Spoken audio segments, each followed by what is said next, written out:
Bonjour et bonsoir. Salut. Voilà le commentaire. J'espère que vous allez super bien. J'espère que vous avez passé un bon dimanche. Je suis à vous. Voilà, salut. Avec la 16e séance de direct, le Palais des Solitudes. Voilà. Bonsoir. Salut. Très bien. Alors, on est nombreux ce soir, heureusement. Voilà, ce soir, nous allons avoir la 16e séance. Nous allons lire une majorité de la page 26 et une très petite partie de la page 27 du livre Le Palais des Solitudes. Le Palais des Solitudes, c'est la vie de Soraya Esfandiari-Bartiari, l'ex-impératrice de l'Iran. Et voilà, j'espère que vous êtes prêts. من سری توضیحات رو به فارسی بدم. این کتاب رو میخونیم. Le Palais des Solitudes. زندگی نامه سریا اسفندیاری بختیاری، کتاب کاخ تنهایی. Le Palais des Solitudes. این کتاب 16مین یک شنبه‌ایه که در خدمتتون هستیم. این کتاب روخانیشو داریم انجام میدیم. 15 جلسه قبلی در کانال یوتیوب ما در اساس شما هست و خود کتاب رو در کانال تلگرام پی دی افش رو میتونین به صورت رایگان دانلود بکنین. خود کتاب گیر نمیاد، نمیدونم داستان چیه. من این کتاب خب خیلی وقت پیش خریدم، ولی تازگیه که یه ذره پیگیری کردم ببینم داستان چیه، متوجه شدم که تو بازار نیست. معلوم نیست چرا. پی دی افش هم همون موقع که من خود کتابو خریده بودم پی دی افش هم داشتم و همه اینا خیلی قدیمیه. بنابراین اون پی دی افی که توی کانال تلگرام هست پی دی اف با ارزشیه، مثل کتاب وکب نیستش که هر جایی دلتون بخواد بتونین پیدا بکنین. اون پی دی اف رو قدرش رو بدونین. اگه تونستین اصلا اگه دلتون خواست پرینت بگیرین و اگه اصلا تازه بهمون پیوستین 15 جلسه قبلی رو توی کانال یوتیوبمون ببینین. ما الان صفحه 26یم. توی شپیتر ارزم به خدمتتون که شپیتر اگه اشتباه نکنم دومیم. اول رو داریم در واقع تمام کنیم. یه پرولوگ خوندیم، یه پیش درآمد خوندیم. الانم شپیتر درست دارم میگم دیگه. شپیتر دوم. شپیتر یکو تمام کردیم. شپیتر دومیم از صفحه 22 به بعد، یعنی الان 4-5 صفحه هستش که شپیتر دومیم. و تو این مدت حالا چیزای زیادی رو گفتیم از بعد به تولد سریا تا الان. منتها جلسه پیش در آخر به این نتیجه رسیدیم که این دختر خانم بازیگوش بود و درس نمیخوند و این بنده خدا این سلطنت خانم رو انقدر اذیت میکرد، معلم خصوصی که داشته انقدر اذیت میکرد که آخر سر مامانش، مادر آلمانیش میگه چیکار کنم چیکار نکنم. اینو میفرسته توی مدرسه ایرانی که مخصوص میسیونرهای انگلیسی بوده و مادره میدونسته که اگه اینو بفرسته توی این مدرسه قرار سخت‌ترین سال زندگیشو بگذرونه دخترش. میفرسته اونجا و تازه اونجا متوجه میشه که ای بابا ای دل غافل، من رفتم انگلیسی یاد گرفتم، فرانسوی یاد گرفتم، آلمانی یاد گرفتم، فارسی یاد گرفتم، پیانو مثلا بلدم بزنم، ولی هیچ کدوم اینا تو این مدرسه به درد من نمیخوره و تو این مدرسه من مثل بی سواده و عقب مونده ها نمیدونم باید چیکار بکنم، چون نمیدونم سفاریان چیه، نمیدونم چنگیز خان چیه، نمیدونم سامانیان چیه، نه اصلا جغرافی و تاریخ کشور خودم میدونم، هیچ اطلاعاتی ندارم و بین بچهای مدرسه احساس بی سوادی میکنم، احساس عقب موندگی میکنم. تا اینجا خوندیم که در واقع با این چالش جدید روبرو شده بود سریا و نمیدونست که چطور باید بین بچهای اون مدرسه‌ای که جدیداً ثبت نام شده توش خودشو بالا بکشه.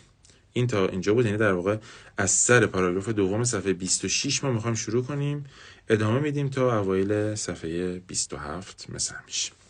Donc regardez votre livre à la page 26 le deuxième paragraphe. 26 le deuxième paragraphe. Comme d'habitude, je vais lire plusieurs fois. Vous allez essayer de répéter après moi, écouter attentivement et répéter après moi.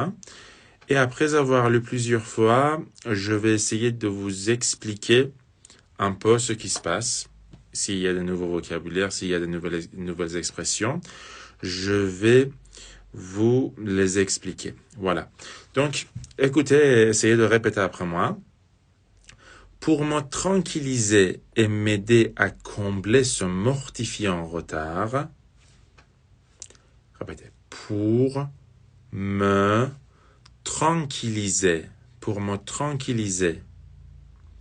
et m'aider à combler ce mortifiant retard, ma mère engagea un professeur particulier.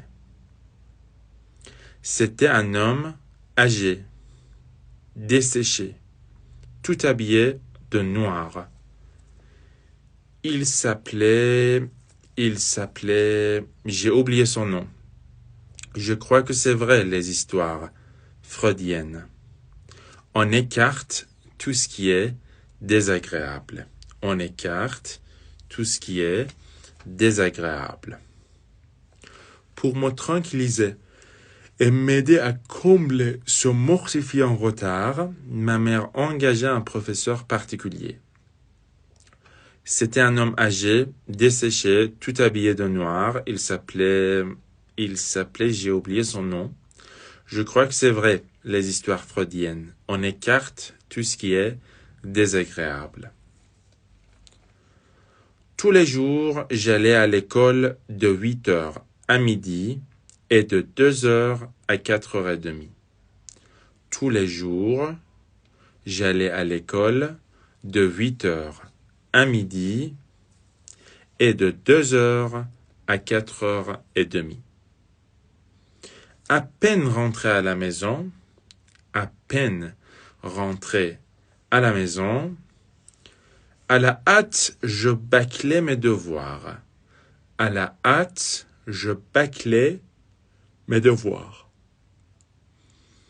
Et arrivait ce maudit professeur.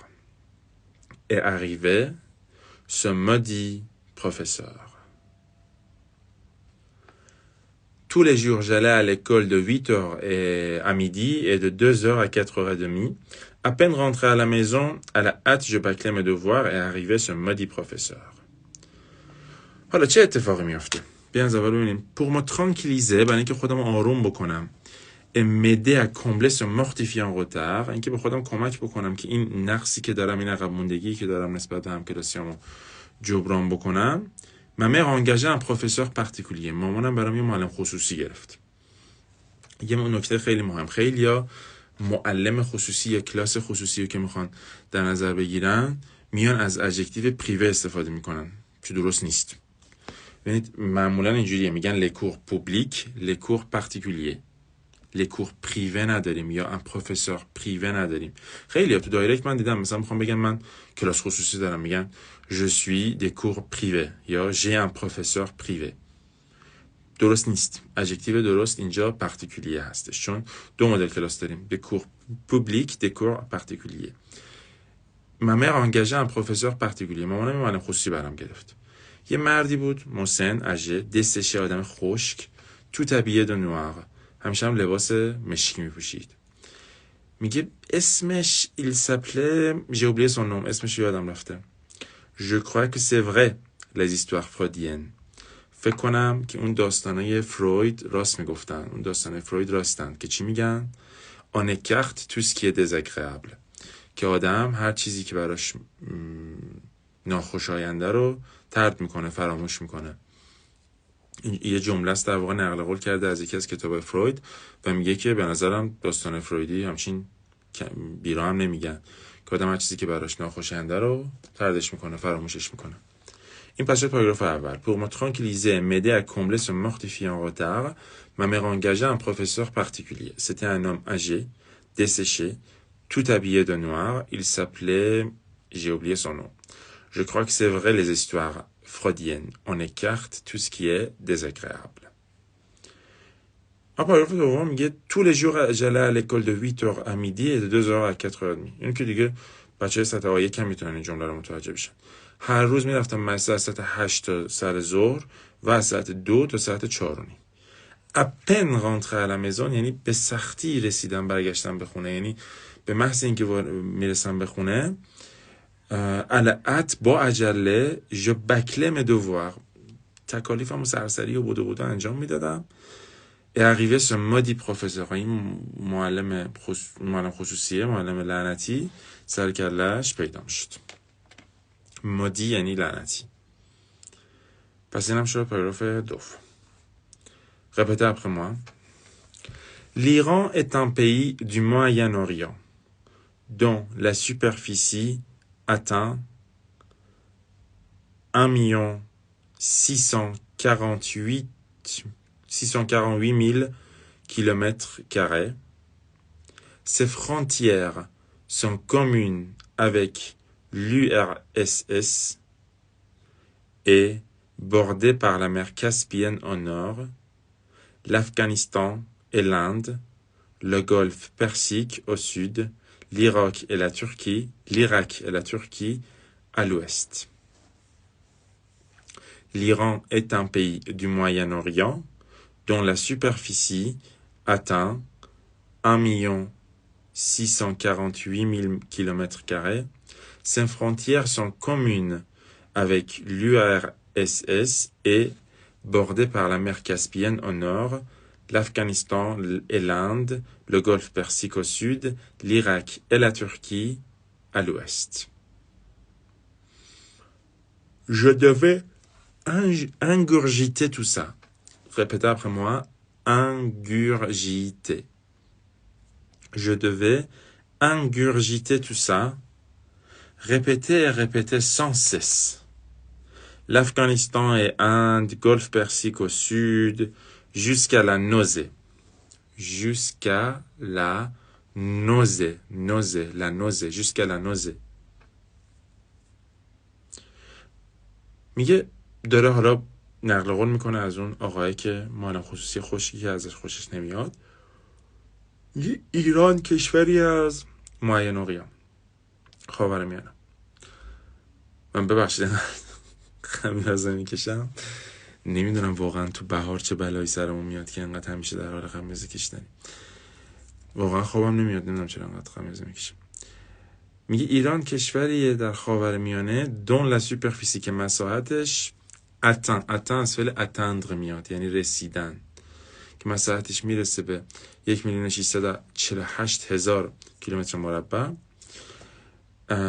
Ces frontières sont communes. مرز مشترک داره. فرانتیر میشه مرز، کمون میشه مشترک.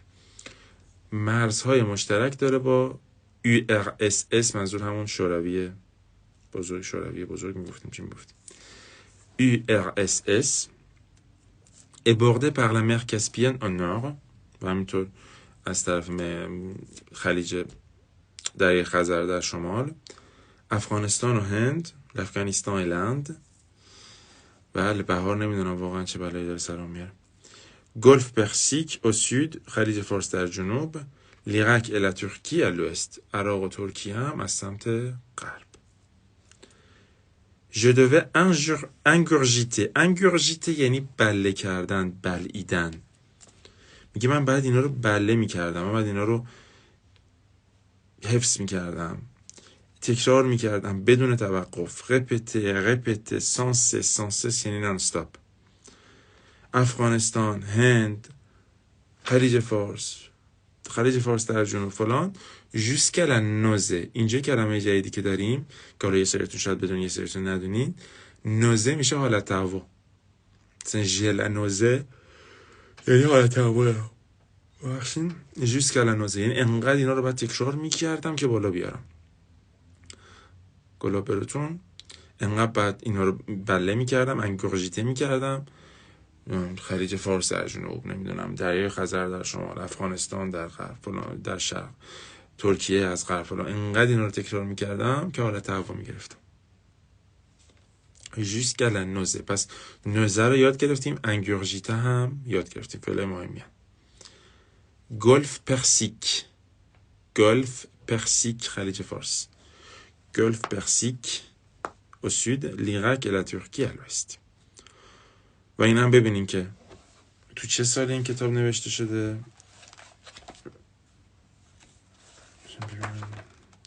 میخوام از این نظر بگم که توش به خلیج فارس خلیج فارس گفتن یعنی نمیدونم دقیقا که این نوشته شده. نسخه یکه معمولا اول یا آخر میزنه. 1991 1991 یعنی حدوداً 32 سال پیش این کتاب نوشته شده، ادیت شده. اون موقع گلف پرسیک اشاره شده بشه. من فکر می‌کنم خیلی قدیمی تر از این حرف باشه. Mais bon, je devais ingurgiter tout ça, répéter et répéter sans cesse. Afghanistan et Inde, Golfe Persique au sud, jusqu'à la nausée. Jusqu'à la nausée. Il bombardait mon cerveau de dates, de formules, de doctrines islamiques, sans compter tous ces problèmes inextricables. Inextricables. Inextricable. خیلی تلفظش عجیب غریبه. Inextricable. Il bombardait mon cerveau de dates, de formules, de doctrines islamiques, sans compter tous ces problèmes inextricables. Deux trains roulant aux vitesses respectives de 40 et de 52,25 km à l'heure partent en même temps de deux villes distantes de 548 km. Au bout de combien de temps se rencontreront-ils s'ils se dirigent l'un vers l'autre? Il bombardait mon cerveau de dates, de formules, de doctrines islamiques, sans compter tous ces problèmes inextricables. Deux trains roulant aux vitesses respectives de 40 et de 52,25 km à l'heure partent en même temps de deux villes distantes de 548 km. Au bout de combien de temps se rencontreront-ils s'ils se dirigent l'un vers l'autre? Train, ville, distance, ma tête éclatait, mais je serrais les dents. En 6 mois, j'avais rattrapé mon retard. Sauté de la 6e à la 10e classe, je suis une partiare. Je suis une partiare. Est-ce que vous regardez le moment میگه حالت هوا بگیرم؟ انقدر این رو باید تکرار میکردم که حالت هوا بگیرم. Il bombardait mon cerveau. مغز منو بمبارون میکرد از تاریخ و فرمول و آیین و فلان و اینا. تازه در نظر نگیریم که این مسئله ها هم طرح میکرد، مسئله های غیر قابل انکار. اینکستریکابل یعنی غیر قابل انکار، یعنی ما نمیتونستیم از این مسئله ها بگذریم. مسئله هایی که حالا مثلا توش ریاضی و فیزیک و اینا بود. که یکیشو مثال زده، میگه 2 تا قطار که دارن با سرعت های 40، یکیشون با 40 یکیشون با 52 ممیز 25 کیلومتر بر ساعت میرن. اگر همزمان با هم دیگه راه بیفتن از 2 تا شهری که فاصله شون 548 کیلومتره، چه مقدار زمان باید بگذره که اینا با هم دیگه برسن اگر به سمت هم دیگه حرکت بکنن؟ یه مسئله فیزیکه که اینجا مطرح کرده از طرف همین آقای که ازش خوشش نمی اومده. میگه قطار، شهر، مسافت، کله من داشت میترکید. متت اکلته می je serrais les dents. دندونامو فشار میدادم به هم دیگه، اما به رو خودم نمی آوردم، دندونامو فشار میدادم به هم دیگه. En 6 mois, j'avais rattrapé mon retard. Sauté de la 6e à la 10e classe, je suis une partiare. میگه که ولی همه اینا که دندونامو فشار میدادم انقدر سخت به میگذشت و اینا، در طول 6 ماه تونستم تمام عقب موندگیمو جبران کنم. En 6 mois, j'avais rattrapé mon retard. کلا اون عقب موندگیمو کامل جبران کردم. از کلاس 6م صعود کردم رفتم به کلاس 10م. چرا که من یک بختیاریم. Je suis une partiare. یعنی اصلا عجیب نیست از بختیاری ها که همچین کارو بکنن. اشاره به این داره که آدم بختیار به ظاهرا بین خودش خیلی معروف بودن به باهوشی. Train, ville, distance, ma tête éclatait mais je serrais les dents. En 6 mois, j'avais rattrapé mon retard. Sauté de la 6e À la 10e classe, je suis une partière. Je vais continuer à répéter après moi. Enfant, je n'ai jamais connu de chagrin ni d'angoisse. Je n'ai eu que des rages ou bien alors des peurs. Enfant, je n'ai jamais connu de chagrin ni d'angoisse. Je n'ai eu que des rages ou bien alors des peurs. Lorsque j'avais 6 ans, j'avais de très mauvaises dents. Cela venait sans doute des gâteaux orientaux dont mes bonnes adorées me gavaient et de la négligence qu'ont tous les enfants du monde à se brosser les dents. Enfant, je n'ai jamais connu de chagrin ni d'angoisse. Je n'ai eu que des rages ou bien alors les dents, des peurs, pardon, ou bien alors des peurs. Lorsque j'avais 6 ans, j'avais de très mauvaises dents. Cela venait sans doute des gâteaux orientaux dont mes bonnes adorées me gavaient et de la négligence qu'ont tous les enfants du monde à se brosser les dents. میگه به عنوان یک بچه enfant هیچ وقت نه قصه رو شناختم نه نگرانی رو شناختم. نه قصه رو شناختم نه نگرانی، یعنی بچه شادی بودم. تنها احساسایی که داشتم احساس عصبانیت بود، je n'ai eu que des rages، یا بعضی وقتا احساس ترس، peur et rage، تنها احساساتی که داشته. ولی از ترس و نگرانی، از غم و نگرانی خبری نبوده دوران بچگیش. وقتی 6 ساله بوده دندونهای خیلی بدی داشته. Lorsque j'avais 6 ans, j'avais de très mauvaises dents. Je n'ai eu, cela venait sans doute des gâteaux orientaux dont mes bonnes adorées me gavaient. میگه این قضیه بدی دندون من از کجا میاد؟ بدون شک از اون شیرینی های شرقی میاد که این خدمتکارا دوست داشتن به زور به من بخورونن. گاوه میشه به زور به کسی خوراکی داد، تغذیه اجباری. میگه پس این قضیه دندونهای بدم برمیگرده به اینکه خدمتکارهایی که داشتم به زور بهم شیرینی‌های شرقی میدادن.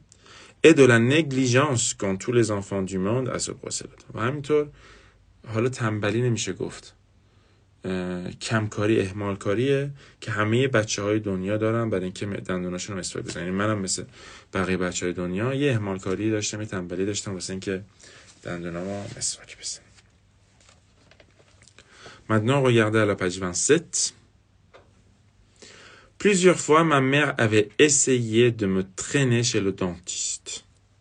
Mais c'était à chaque fois de tels rugissements qu'elle y avait renoncé.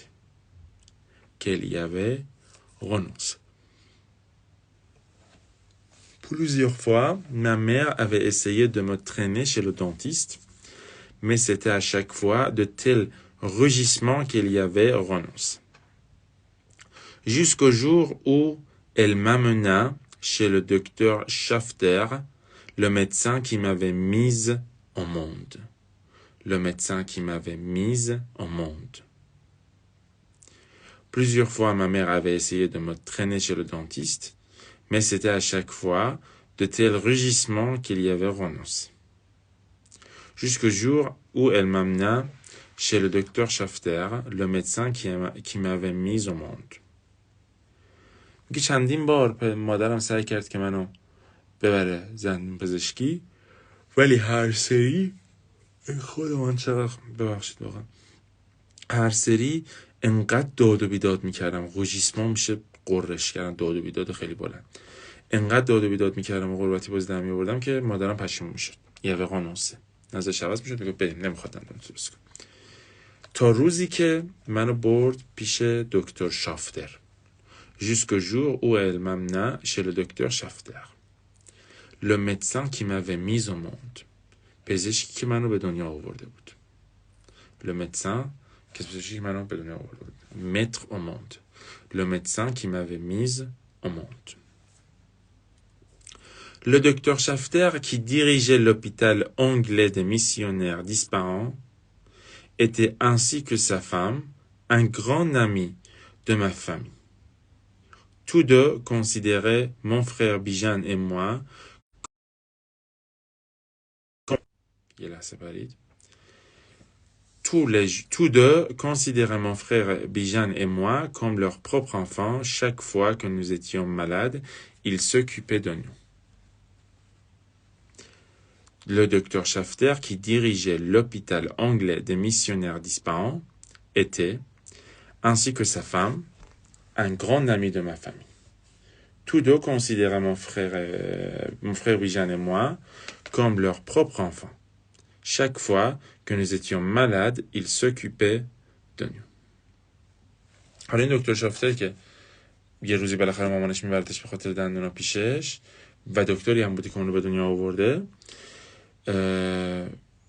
گرداننده بیمارستان مأمورهای انگلیسی بودن در اصفهان و مثل خانومش دوستای بزرگ خانوادگی ما بودن. هم خودش هم خانومش دوستای خانوادگی ما بودن. هر دو برادرم بیژن و منو مثل بچه خودشون میدونستن. Tous deux considéraient mon frère Bijan et moi comme leurs propres enfants. Chaque fois que nous étions malades, ils s'occupaient de هر سری که ما مریض میشدیم به ما میرسیدن این دو نفر، دستشون در نکنه. ما این هفته تا اینجا پیش میریم، یه دقیقه سر اینجا علامت زدیم که تا جلسه آخر یعنی جلسه 16 هم باشه.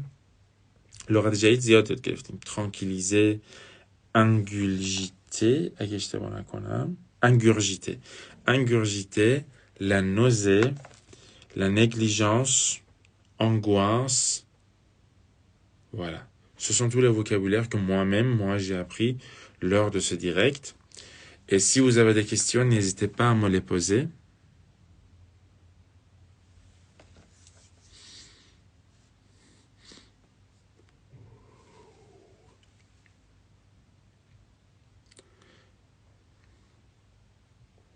Apparemment, il n'y a pas de questions.